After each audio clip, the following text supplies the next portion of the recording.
Então quero te convidar a abrir a sua Bíblia aí, livro 1 Samuel, capítulo 22, primeiro livro de Samuel, capítulo 22, a partir do verso 1. Nós temos uma visão que o Senhor nos deu esse ano, que é viver as promessas de Deus 2021. E Deus tem falado conosco acerca das promessas e nos ensinado acerca de promessas. Quantas coisas eu creio que nós já aprendemos aqui. Você tem aprendido com relação à promessa? Deus tem te ensinado aí com relação às promessas, né? Na primeira ministração sobre esse tema, foi no final do ano de 2020, nós falamos sobre Caleb. Caleb tomou posse de uma promessa que tinha sido feita a ele, e ali nós aprendemos 3 coisas com relativa à promessa, que nós precisamos conhecer as promessas, crer nas promessas e tomar posse das promessas. Então eu conheço a promessa, eu creio e eu tomo posse. Então esse é o passo inicial que nós demos com relação às promessas. E depois Deus foi nos ensinando ao longo desse tempo. Deus, através da vida de Gideão, nos ensinou os inimigos das nossas promessas, aquilo que pode nos impedir de tomar posse de viver as promessas, que é a baixa estima, o medo e a questão de fé, né? A incredulidade ou pouca fé. Nós aprendemos isso. Aprendemos com Ruth, né? O comprometimento e a fidelidade, a importância do comprometimento e a fidelidade para viver promessas, né? Aprendemos com Josué, né? Aprendemos com Moisés, né? Aprendemos com muitos homens de Deus até agora. E hoje nós vamos falar um pouco sobre Davi, e a partir aqui desse texto, que é de 1 Samuel, no capítulo 22, do verso 1, diz assim: Davi fugiu da cidade de Gate e foi para a caverna de Adulão. Quando seus irmãos e a família de seu pai souberam disso, foram até lá para encontrá-lo. Também juntaram-se a eles todos que estavam em dificuldades, os endividados, os descontentes, e ele se tornou o líder deles. Havia cerca de 400 homens com ele.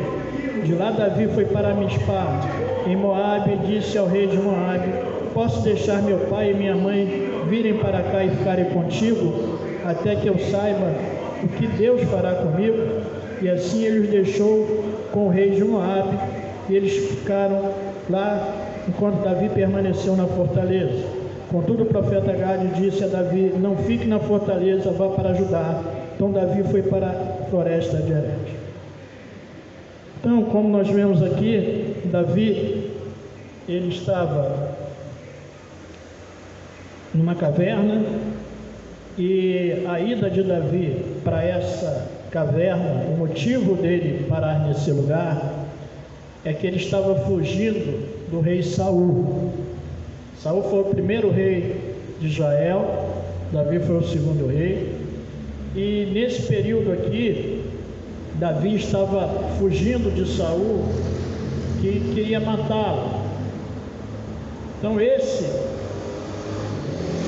momento aqui é Davi em fuga numa caverna. Por isso que eu falei aqui inicialmente nas ofertas do Salmo 23, porque ele passou por essas situações do Vale da Morte, passou por dificuldade, mas ele pôde dizer com propriedade que Deus o guardou, que Deus o ajudou. Então, como nós vemos aqui, ele estava numa caverna, ele estava em fuga, e aqui diz que se juntaram a ele algumas pessoas que estavam descontentes, pessoas que estavam endividadas, né? E pessoas que estavam em dificuldade, endividado e descontente.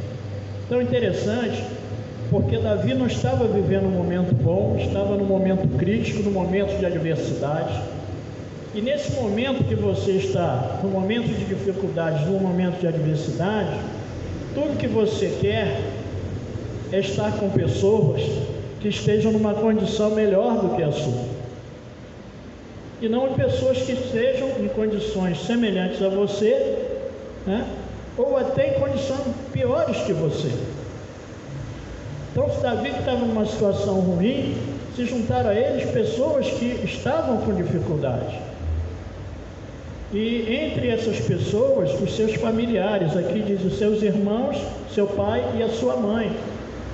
Ele, além de ter que cuidar dele, naquela situação que ele estava vivendo em fuga, ele tinha que cuidar da sua família, em especial do seu pai e da sua mãe, e ainda tinha que cuidar daquelas pessoas que se aliançaram a ele, se juntaram a ele. Essas pessoas estavam descontentes com o governo de Saul por tudo que ele tinha feito. Esses eram os descontentes, por isso se dizer os dissidentes daquela situação que não concordavam. Estavam endividados por conta daquele governo. Agora você imagina, o negócio está ruim para você. Você está numa situação ruim. Você está num lugar que não é bom. Você está escondido ali para se preservar. Ainda juntam pessoas a você que estão numa dificuldade, e aí você ainda tem a responsabilidade sobre essas pessoas. Porque aí, quando eles se juntaram a ele, diz aqui que ele os liderou. E assim, havia cerca de 400 homens com eles, né? E Davi era o líder deles. Ou seja, a responsabilidade era dele.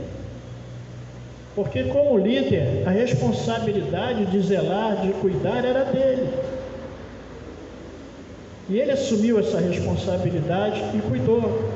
E o indicativo para nós que ele cuidava está no fato do pai e da mãe dele, ele pegar, levar para um rei, pedir ao rei, falar ao rei de Moabe, falar: dá para ficar com meu pai e minha mãe, cuidar deles aqui? Enquanto eu não sei o que Deus vai fazer na minha vida, enquanto a obra de Deus prossegue na minha vida, guarda eles aqui para mim. Isso é responsabilidade, isso é cuidado, isso é amor. Mas é interessante porque ele deixa justamente em Moabe. Ele leva para Moabe. E Moabe nos remete a uma mensagem que nós tivemos aqui há 2 semanas atrás, uma reflexão sobre Ruth, da qual Davi descendia.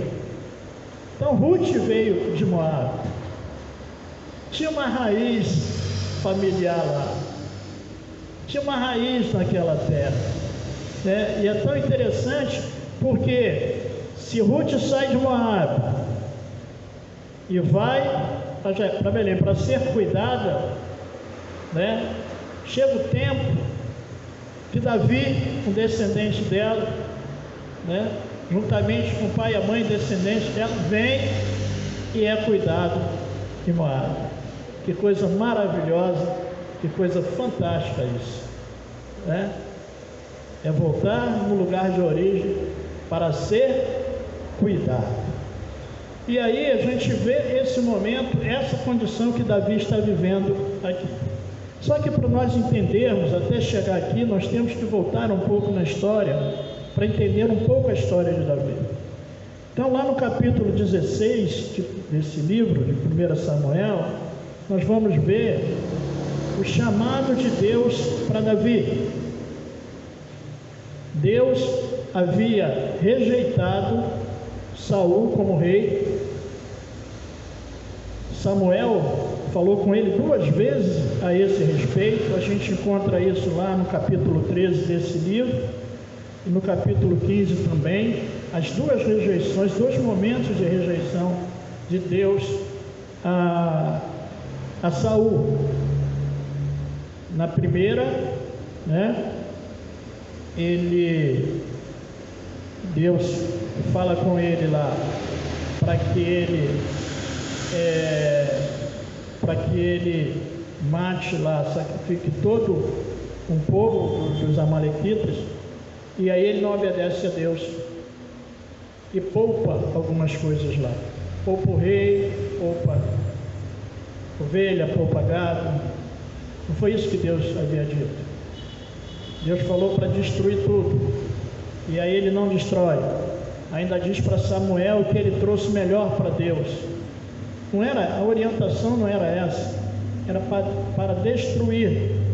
Ele não tinha que poupar nada, e ele poupou, foi um erro dele. E ele errou também quando ele estava se preparando para atacar os filisteus. Teria uma batalha, e Samuel falou para ele esperar, ele não esperou, e ele ofereceu o sacrifício que quem tinha que fazer era o profeta, era Samuel. Mais uma vez, ele indevidamente fez o que não deveria fazer, errou de novo. E aí Samuel fala com ele: olha, Deus rejeitou você como rei, e Deus já procurou outro segundo o coração dele, e Deus procurou alguém e vai colocar alguém que é melhor do que você. Imagina isso, você receber essa informação, que você perdeu o seu posto, que você, a partir dali, você está rejeitado por Deus para ser rei. Ainda diz para você que será alguém melhor do que você, segundo o meu coração.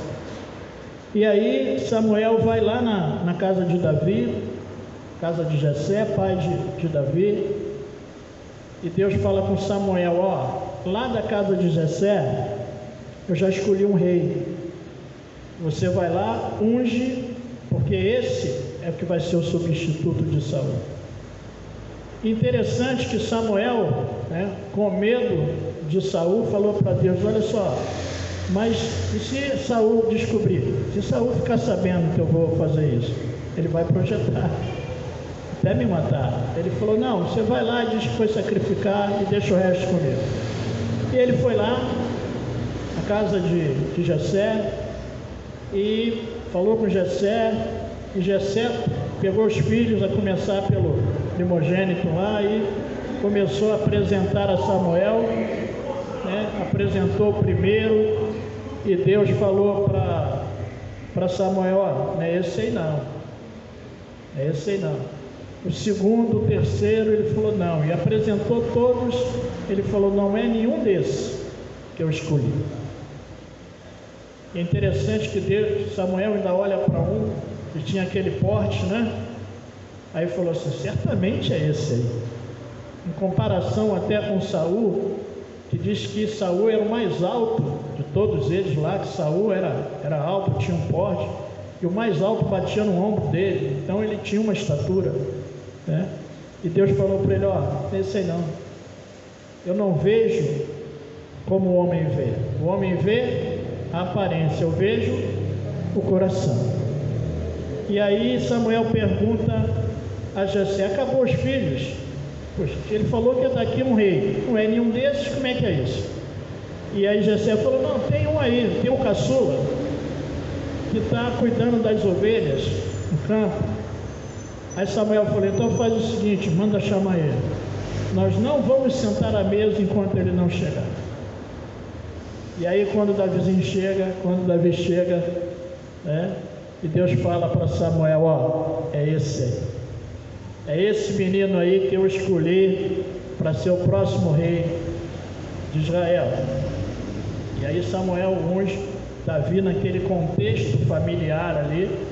Então, a partir daquele momento, a família dele toma conhecimento do chamado dele, toma conhecimento da separação dele, que ele foi ungido ali, já separado, e ali a Bíblia diz que a partir dali o Espírito do Senhor se apoderou de Davi, já não era mais o mesmo Davi. Ali já começa a obra de Deus na vida de Davi. E a partir daí desenrola toda uma história. E aí nós estamos no capítulo 16 de Assunção de Davi. No capítulo 17 nós vamos ver a batalha de Davi com Golias. Israel está lá em guerra com os filisteus, e Golias, a gente conhece a história, aquele guerreiro valente, poderoso, todo armado. confrontava Israel todo dia, desafiava Israel, pedindo para que enviasse um homem para que combatesse com ele. Era uma prática da época, em vez dos exércitos combaterem entre si, eles escolhiam lá um guerreiro que o representasse o exército para combater com o outro. Por isso que ele estava pedindo um combatente para enfrentá-lo, né? E todo Israel com medo, a Bíblia diz que eles tremiam de medo lá. E Jessé, pai de Davi, preocupado com seus filhos, que tinham 2 irmãos de Davi que estavam lá junto com Saul, lá no campo de batalha. E Jessé envia Davi para ter notícia dos irmãos e fala: vai lá e me traga notícia para que eu tenha garantia que eles estão bem. Aí deu lá algumas coisas, alguns alimentos para que Davi levasse, para que entregasse lá até o comandante da tropa com a qual eles pertenciam. E Davi foi para tomar informação daquela batalha. Eu costumo dizer que Davi foi o primeiro correspondente de guerra, né? Nós vemos as guerras espalhadas pelo mundo e essas emissoras, né, principalmente a Globo, envia repórter internacionais para ir lá para cobrir a guerra. O Pedro Bial foi um dos principais correspondentes de guerra que ia cobrir a guerra lá. E Davi vai lá para tomar conhecimento e para trazer notícia. Não era para ele guerrear, mas dentro desse propósito que Deus já tinha na vida dele, ele chega lá, ele vê a afronta daqueles gigantes e vê e ouve lá qual é a promessa do rei para quem derrotasse Golias, e ele ainda confere lá 3 ou 4 vezes com as pessoas o que o rei falou mesmo que vai acontecer com quem derrotar Golias, quem derrotar esse gigante. Falou: não, olha, ele vai dar riqueza, ele vai dar a filha em casamento, ainda vai isentar a família de impostos. É promessa, é bênção. Aí ele falou: não, ninguém vai, eu vou. Fica tranquilo que eu vou derrotar esse gigante. E ele usa uma expressão profunda e interessante: quem é incircunciso para afrontar os exércitos de Deus vivo? Ou seja, se ele era incircunciso, ele não pertencia ao povo de Deus, não tinha aliança com Deus, aí é fatal para ele. E isso é uma coisa que nós precisamos entender, até na batalha espiritual que a gente vive, nas coisas que a gente vive, na demanda que a gente vive com o inimigo. Deus tem aliança conosco, querido, não é com o adversário, não, é conosco. A aliança é com a gente. Isso nos dá garantia que Ele está conosco. Se Ele está conosco, lá na frente a vitória. Simples assim. Davi fez essa leitura simples. Israel não tinha entendido isso, mas ele fez essa leitura e falou: deixa comigo. E aí a gente conhece a história. Ele derrota Golias, né? A Bíblia diz que com uma pedrinha, apenas uma pedrinha, o Golias todo armado, e Davi consegue derrotar.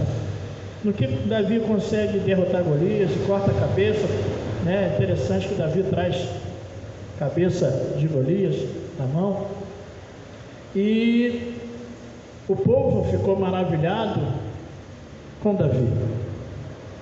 E aí Davi, a partir desse fato, Saul, né, pega Davi e deixa Davi junto com ele, coloca Davi como comandante de 1000 homens, e Davi começa a batalhar as batalhas lá de Israel, de Saul.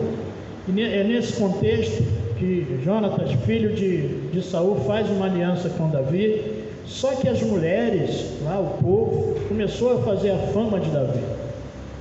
As mulheres começaram a cantar lá, diz, nos tamborins, né, nos instrumentos lá, fazendo a fama de Davi. Se Saul matou milhares, Davi matou seus milhares, Davi matou muito mais. E isso fez com que Saul ficasse revoltado.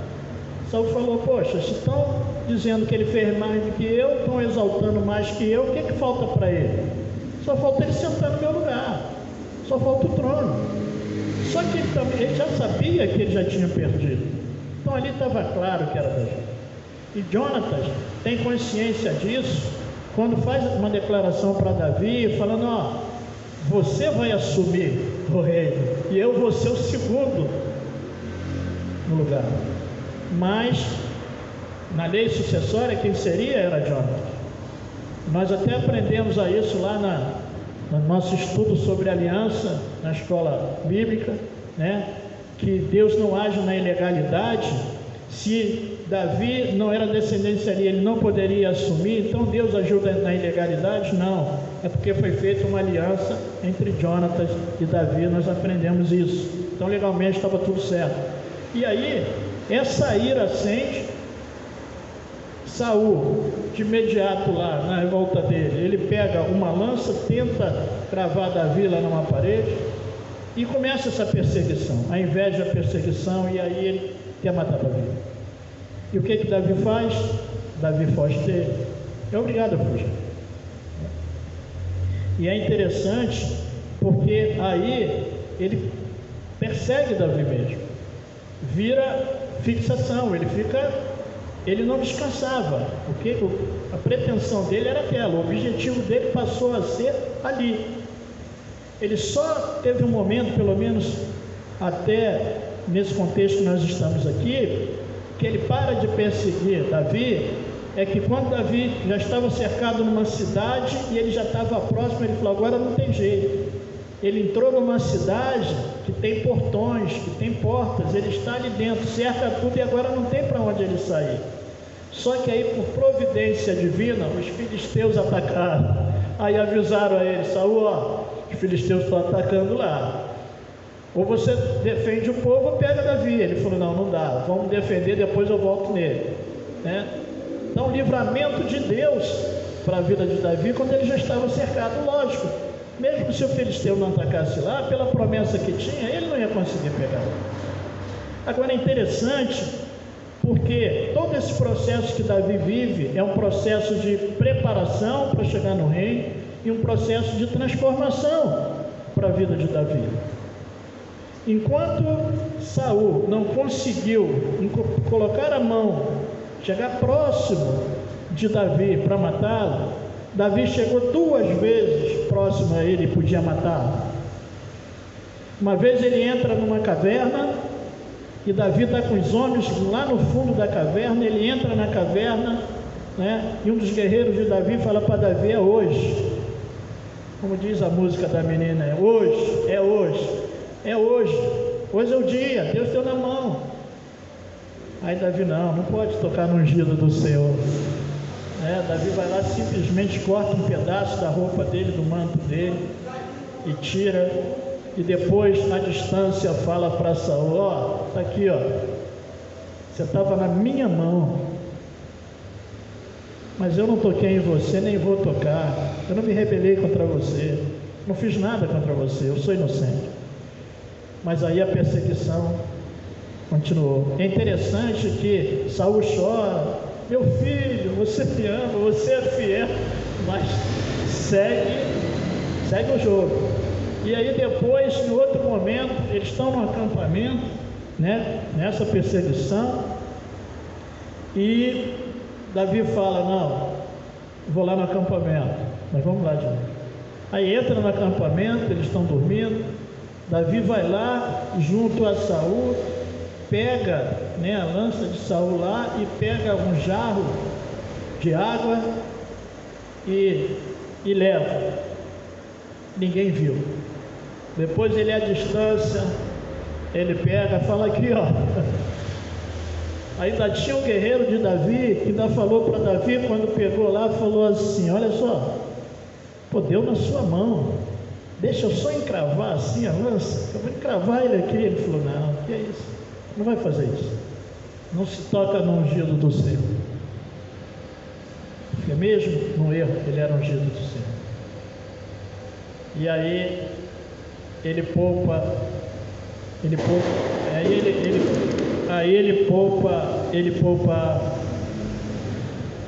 Saul, né? Então todo esse contexto, para a gente chegar nesse ponto aqui e entender, cheguei até aqui para que a gente pudesse entender o contexto da história. Então aqui nós estamos no meio do caminho para Davi chegar a assumir o trono. Em termos de promessa, que Davi tinha promessa, né? Davi tinha promessa que Davi seria rei. Então tinha uma promessa. E aí, o título dessa mensagem de hoje, que eu não deixei, passei no começo, mas deixei para a gente contextualizar, para depois nós pudéssemos entender melhor, as transformações e os benefícios gerados pelas promessas. As transformações e os benefícios gerados pelas promessas. Então, as promessas, o viver as promessas, o chegar até as promessas, gera em nós transformações e nos trazem benefício. Davi passou por todo um processo de transformação para receber o benefício de sentar naquele trono. Cada momento que ele passou, cada ataque que ele sofreu, cada caverna que ele entrou, cada deserto que ele passou no deserto marrom lá, com Abigail, com Nabal, aquela afronta que ele sofreu, tudo aquilo que ele passou, foi um processo de transformação para a vida dele. Começa a história de Davi, com Davi, um pastor de ovelhas, está lá no campo cuidando de ovelhas, e termina a história dele como rei de Israel. Então, do ponto de pastor de ovelhas até chegar aqui a sentar no trono, tem um longo processo de transformação. Então, no ponto do início da sua caminhada, até você desfrutar daquilo que Deus te prometeu, das bênçãos dele, reservada para você, da promessa dele para você, tem um processo. E nós não podemos esquecer disso. Existe um processo. E esse processo é individual. Cada um tem o seu processo. O meu pode ser mais lento que o seu, ou o meu pode ser mais rápido do que o seu. Se é um processo de transformação, eu preciso ser tratado, eu preciso ser transformado, eu preciso ser ensinado, eu preciso ser curado em algumas coisas que existem em mim, que precisam ser tratadas e curadas. Quanto mais eu permito, mais rápido acontece. Quanto mais eu resisto às transformações, mais a minha bênção demora a chegar, mais a promessa demora a se cumprir. Aí é pessoal. Aí nós temos que estar atentos a essa promessa. Quando Davi, ele é insultado por Nabal, ele está lá no deserto, cuida das ovelhas de Nabal junto com seus homens, e envia mensageiro lá para pedir alimentos, e ele desfaz o Davi, ofende. Quem é Davi? Era Davi sendo tratado, querido. Era Davi sendo tratado por Deus. De repente, na soberba, porque cresce, porque você sabe para onde você vai. Então, nós precisamos ser tratados. E Davi é humilhado por Nabal. Mas é interessante que a intervenção da esposa de Nabal, chamada Abigail, que depois se torna esposa de Davi, e a atitude daquela mulher quando chega a ele é cair de joelho no chão, rosto em terra, e se humilhar diante dele, que era uma lição de humildade. Era uma mulher rica, mas ela ensina Davi naquele momento. Deus ensina Davi naquele momento a humildade. E aí a humildade é fundamental para nós chegarmos aonde Deus quer que nós cheguemos, aonde Deus quer nos colocar. Porque a Bíblia diz que Deus resiste aos soberbos. Aí sabe por que de repente eu não avancei, eu não cheguei? Soberba. Aí a gente fica buscando a culpa em Deus. A gente olha para todo mundo e não olha para si. Deus resiste aos soberbos, mas dá graça aos humildes, querido. Que Deus possa fazer assim conosco enquanto igreja, que Deus possa fazer conosco enquanto cristão. Porque Davi poderia chegar e chegou no maior posto de Israel como rei. Davi poderia ser rei de Israel como foi, e reinar sobre o mundo todo. Só que tem um detalhe: qualquer homem que chegue em qualquer posto de autoridade, ele jamais chegará na condição de Deus. O homem sempre vai estar abaixo de Deus. Aquele que projetou se igualar, nós sabemos o que aconteceu: caiu. Então nós precisamos entender, esse é só um aspecto do processo de transformação para nós vivermos a promessa. Esse é um aspecto, a soberba. Existem outros. Pode ser ganância, existem outros. Pode ser temperamento, existem outros. E aí que Deus fale contigo, como Ele fala comigo. Que Ele nos mostre quais são os pontos que precisam ser transformados. Agora, nós precisamos ter a consciência de que precisamos ser transformados. Agora, precisamos nos deixar transformar. Nós não podemos entrar num processo de resistência que o prejudicado somos nós. Então, nesse processo de viver a promessa, tem as transformações e tem os benefícios em si, que no caso era assumir o reino, são as riquezas. Davi foi um rei rico. Você vê lá em 1 Crônica 29, quando ele oferta por templo, fala da quantidade de toneladas de ouro, de prata que ele ofertou, e que o povo ofertou. Eles eram prósperos, ele era próspero. O filho dele, Salomão, depois foi próspero.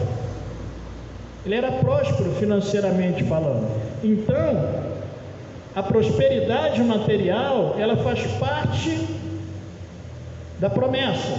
Tem promessas que são relativas a questões materiais, e tem promessas que são relativas a questões espirituais. As espirituais, elas estão sempre além do material. Essas são as melhores promessas. Como a promessa que nós recebemos de vida eterna, essa está acima. Por isso que nós aprendemos que adianta ganhar o mundo inteiro e perder a salvação. Que adianta toda a riqueza do mundo e não ter a principal promessa, a principal bênção, que é a salvação. Agora, tem bênçãos materiais, tem benefícios de promessas, da promessa, bênçãos materiais. Mas nós não podemos esquecer que a transformação também é um benefício. A bênção material da promessa é um benefício, mas a minha transformação também é benefício. Porque o que adianta? Eu ganho um carro do ano, mas eu não sou transformado, querido. Eu ganho uma bênção, um carro do ano, e saio avançando no sinal, atropelando os outros, provocando acidente, brigando com todo mundo no trânsito. Então é melhor andar a pé e ser transformado do que andar de carro do ano e não ser transformado. Então que nós possamos viver as promessas, viver as bênçãos, mas que entendamos que transformação é bênção. E muitas vezes a gente não pensa assim. E aí a gente olha para a nossa casa, olha para a nossa família, olha para a nossa vida. Poxa, vivemos uma situação menor, de escassez. Tá, mas e a transformação, querido? E a paz que você tem? E aquela paz que você não tinha e hoje você tem? E aquela escravidão, aquele pecado que te prendia e hoje você está livre? Tem bênção na transformação. Isso é bênção. E aí, olhando para Davi, lá naquela caverna, no verso 1, verso 1 diz: Davi fugiu da cidade de Gate e foi para a caverna de Adulão. Quando seus irmãos e a família de seu pai souberam disso, foram até lá para encontrá-lo. Durante a sua fuga, Davi viveu um processo de transformação numa caverna. Às vezes é necessário nós entrarmos nas cavernas. Deus permite que nós fiquemos nas cavernas, ou em alguma caverna, para sermos tratados, para sermos curados. Faz parte do processo.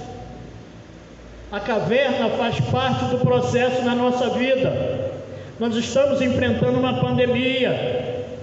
O distanciamento faz parte de um processo. É hora de estar na caverna, não é hora de eu me expor. Por que eu vou me expor à morte?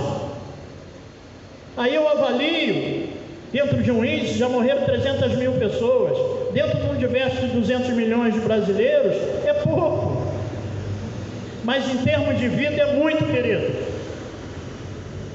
Cada vida que se perde é muito. Agora, se Deus me deu a vida, eu tenho que preservar a minha vida.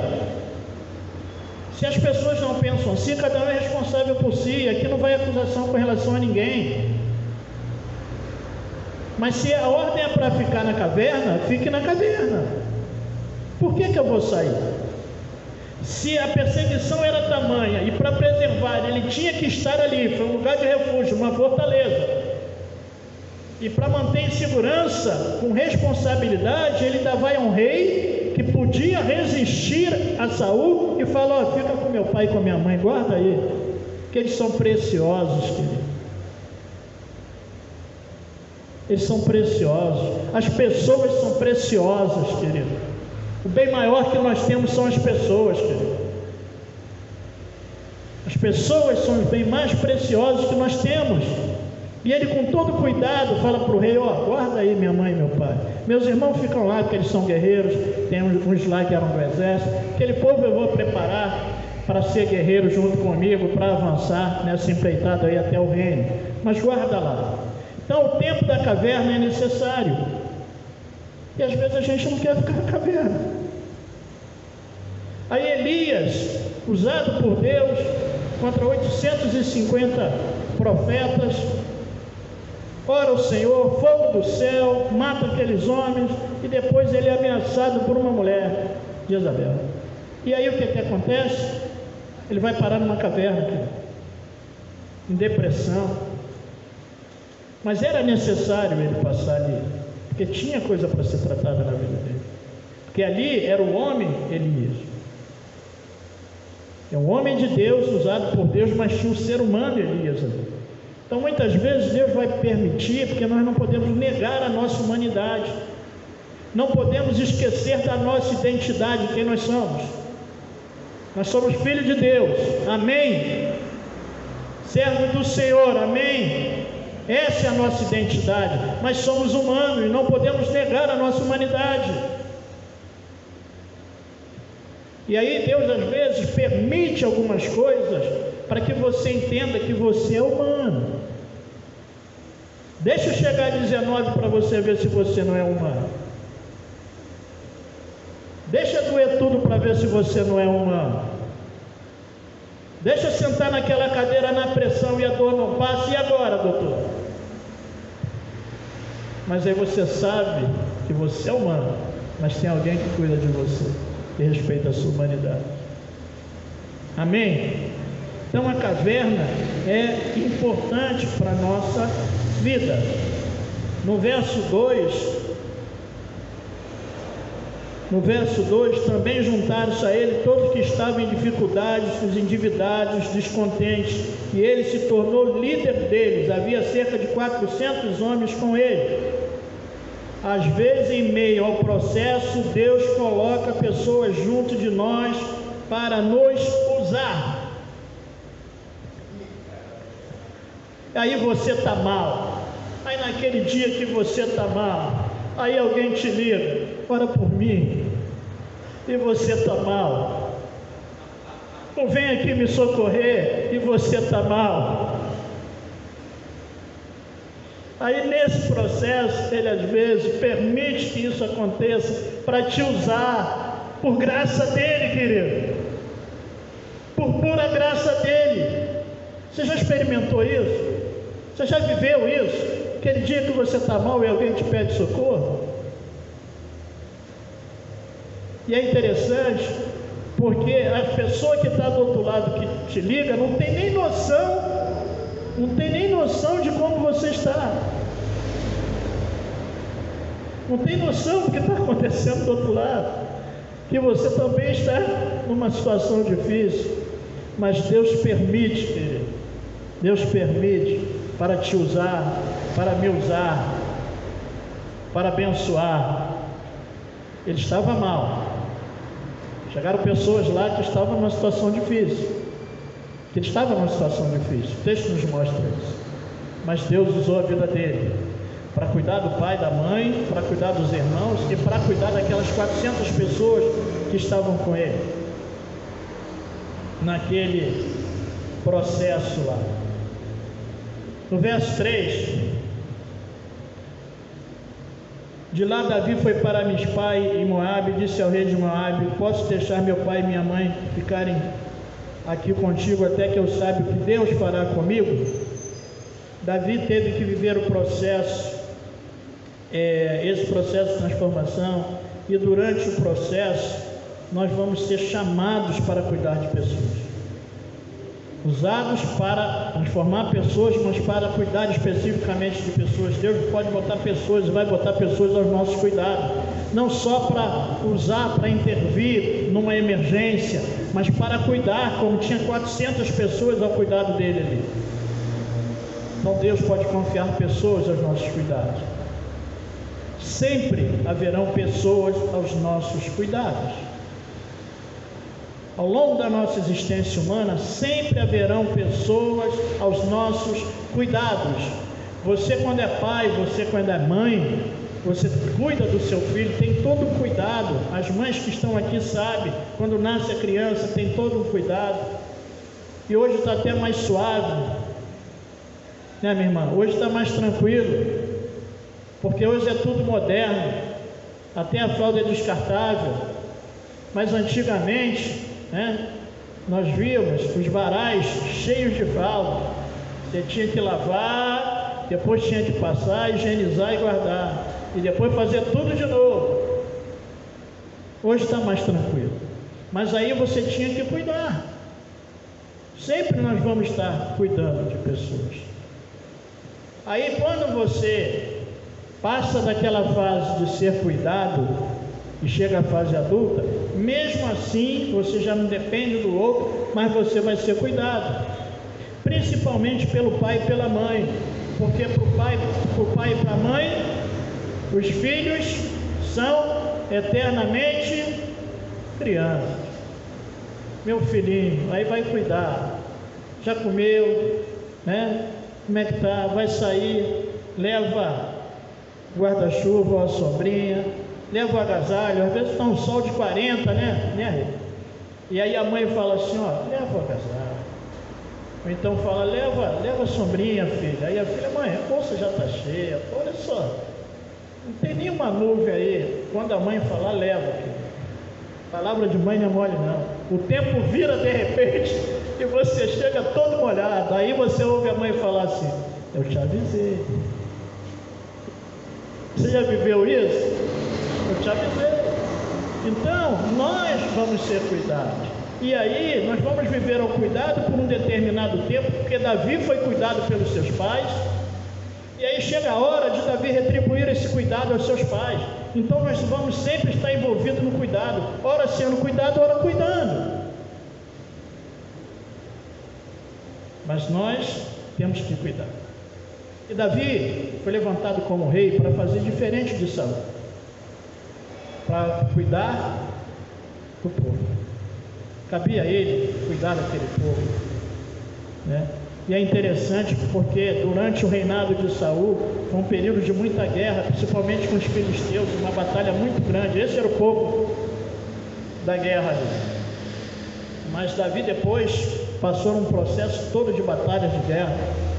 E a Bíblia diz que com Salomão a coisa pacificou, teve paz. Todas aquelas guerras Salomão viveu em paz. O problema de Salomão foi outro. A guerra de Salomão era uma guerra com ele mesmo.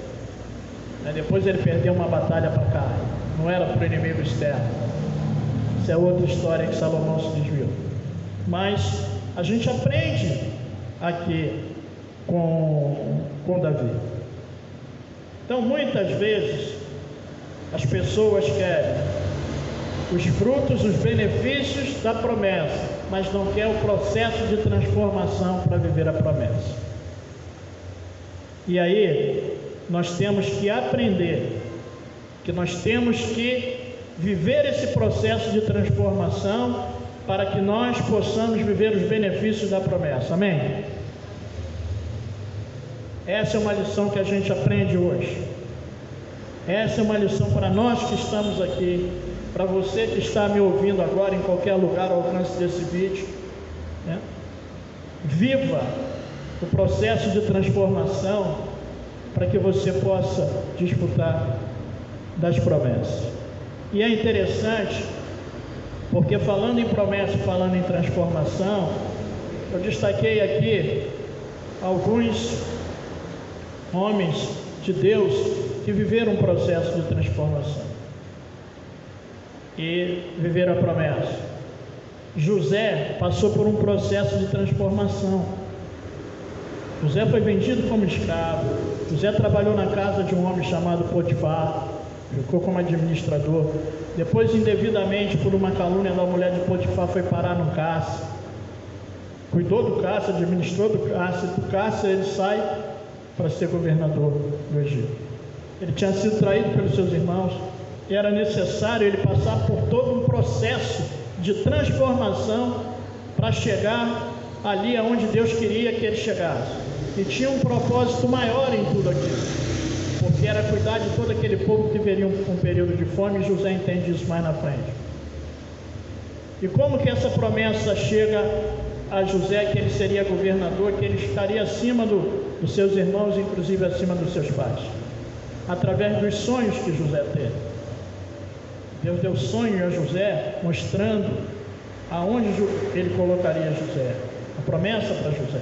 Embora não nos tenha promessa, provavelmente dita como colocada por alguns de Deus para a revelação, era uma questão de um sonho. Então Deus pode te dar sonhos reveladores, que aí, segundo o nosso irmão Francisco, não é sonho, é revelação, é visão, melhor dizendo, é visão. Então Deus pode te dar uma visão, aí um sonho, e trazer promessas para você através desse sonho. Onde Ele vai nos colocar? Ele tem nos dado sonho aqui de lugares aonde Ele vai nos colocar. Mas eu tenho que viver esse processo, essa igreja tem que passar por esse processo. Moisés passou por um processo, até ser líder daquele povo, libertar aquele povo do Egito. Gideão, que nós falamos aqui algumas semanas atrás, passou por um processo. Deus se apresenta a ele lá e fala, Deus se apresenta para ele e fala: Gideão, guerreiro valente. Gideão era medroso, um homem medroso, e é tratado por Deus como um guerreiro valente, mas era o que Deus ia fazer na vida dele, a transformação na vida dele, e Ele transforma a vida dele, ele passa por esse processo de transformação e vive o benefício de libertar aquele povo, já que ele tinha que malhar o trigo lá no lagar e esconder o trigo para os midianitas não levar. Só não ser espoliado pelo inimigo é bênção, querido. E aí a gente vê, nós podemos ver a transformação de Pedro. Pedro passou por todo um processo de transformação no seu temperamento, né? Sua intrepidez. Pedro foi tratado por Deus para chegar aonde Deus o queria colocar, não somente ele, mas os outros apóstolos. Paulo viveu um processo de transformação radical na vida dele, passou por um processo de transformação. Um homem que perseguia a igreja, que perseguia os cristãos, ele passou por um processo de transformação e de perseguidor a perseguido. Vai lá que eu vou mostrar a ele o quanto importa sofrer por meu nome. Passou por um processo de transformação e houve bênçãos para os gentios, apóstolos para os gentios. Olha quanta gente foi abençoada por meio da vida dele. Mas ele passou por um processo. E aí, por último aqui, um personagem especial que tem a ver com Davi, que é Raabe, que era uma prostituta, que quando Deus mandou os espias lá, Deus mandou os espias, e ela protege, guarda aqueles espias, e era uma prostituta. E a família dela é livre daquela destruição, e aí ela é salva daquela situação, e ela é inserida, embora sendo de uma outra nacionalidade, ela é inserida no povo de Deus. E uma prostituta, querido, passa por um processo de transformação. E dessa prostituta teve um filho chamado Boaz, pai de Obed, Obed pai de Jessé, Jessé pai de Davi. Olha o que Deus pode fazer no processo de transformação e de bênção, querido. Pode pegar uma mulher, uma prostituta e transformar, e o nome dela está lá, ó. Você pega lá em Mateus, lá, está lá na genealogia, está o nome dela lá. Processo de transformação, querido.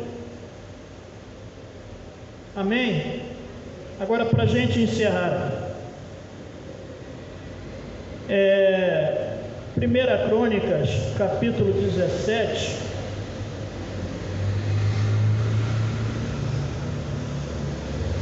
Primeira Crônicas, capítulo 17. Vamos ver o que diz 1 Crônica, capítulo 17, 7, para a gente. Algo que eu já citei aqui, referente a Davi.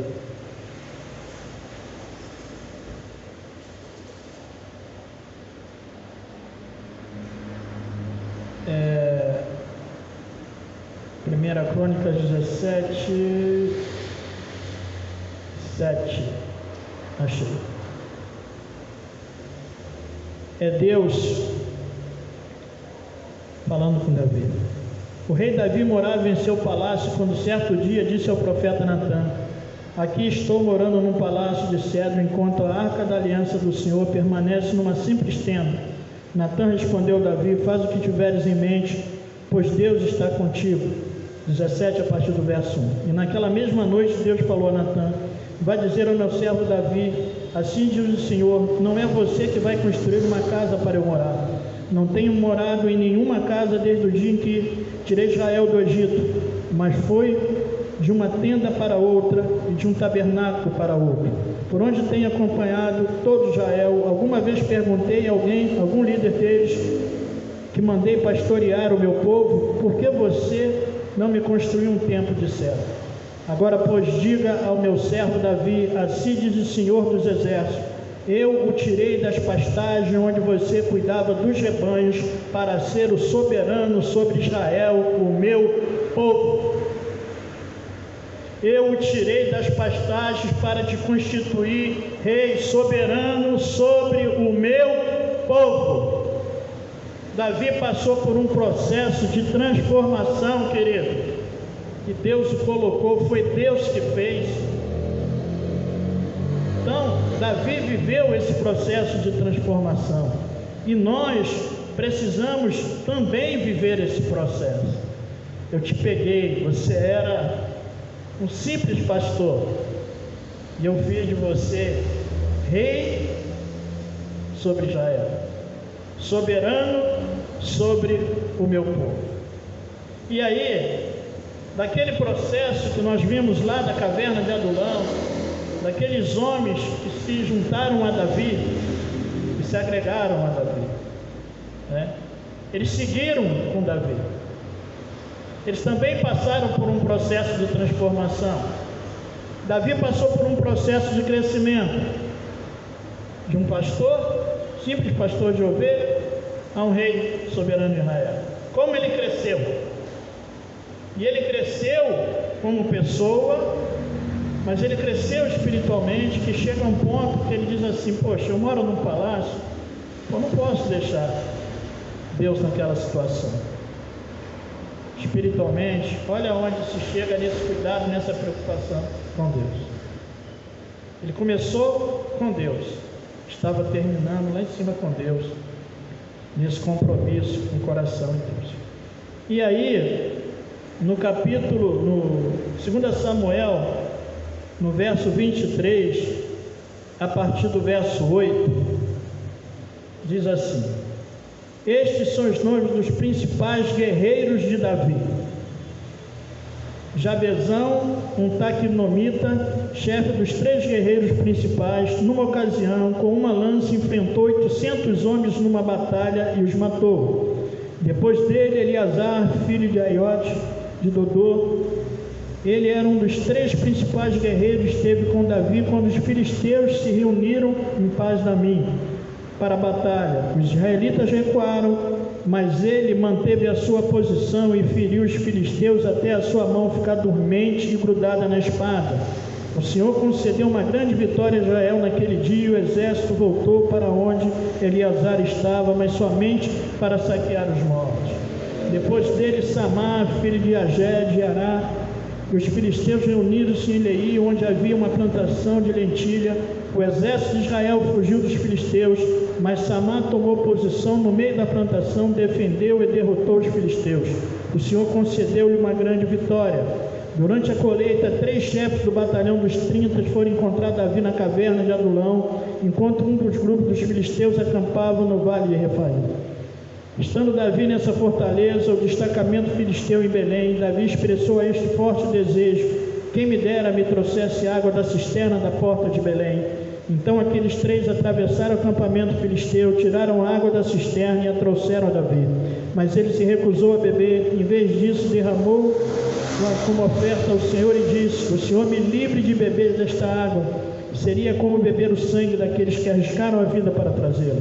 E Davi não bebeu daquela água. Foram estes os feitos dos 3 principais guerreiros de Davi.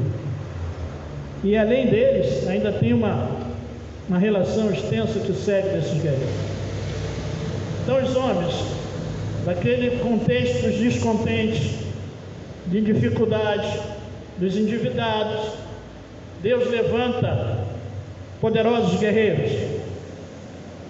Então, hoje, você pode olhar para você está na caverna, você está num período difícil, de dificuldade, e olhar à sua volta e ver dificuldade, ver pessoas que estão com mais dificuldade que você. Saiba que a semelhança de Davi, Deus pode transformar essas pessoas e pode transformar você e esse contexto em poderosos guerreiros do Senhor. Deus pode te levantar, querido.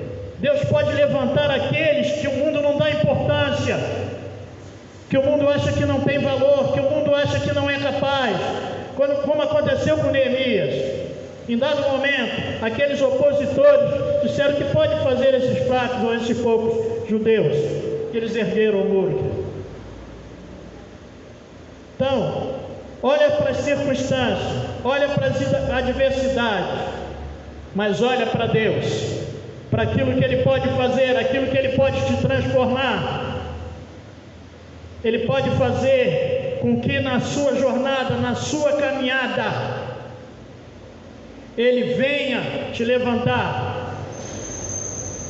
Não importa o que as pessoas dizem, não importa como você se veja, como foi o caso de Gideão, importa como Deus te vê, importa a promessa que Ele tem para a sua vida. Qual a promessa que Ele tem para a sua vida? Eu quero fechar com um texto que se encontra lá em Filipenses, no capítulo 1, no verso 6.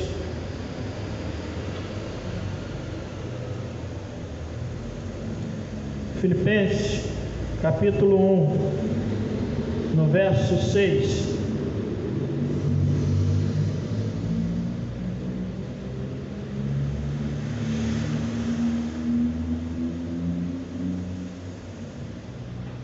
Vou ler a partir do verso 3, Filipenses 1, 3. Paulo falando aos Filipenses: agradeço a meu Deus toda vez que me lembro de vocês, em todas as minhas orações em favor de vocês. Sempre oro com alegria, por causa da cooperação que vocês têm dado ao Evangelho desde o primeiro dia até agora. Estou convencido de que aquele que começou a boa obra em vocês vai completá-la até aquele dia de Cristo Jesus. Estou convencido de que aquele que começou a boa obra em vocês vai completá-la. Aquele que começou a boa obra em você, querido, ele vai completar. Não é terminar, que ela vai sendo completada até o dia do Senhor.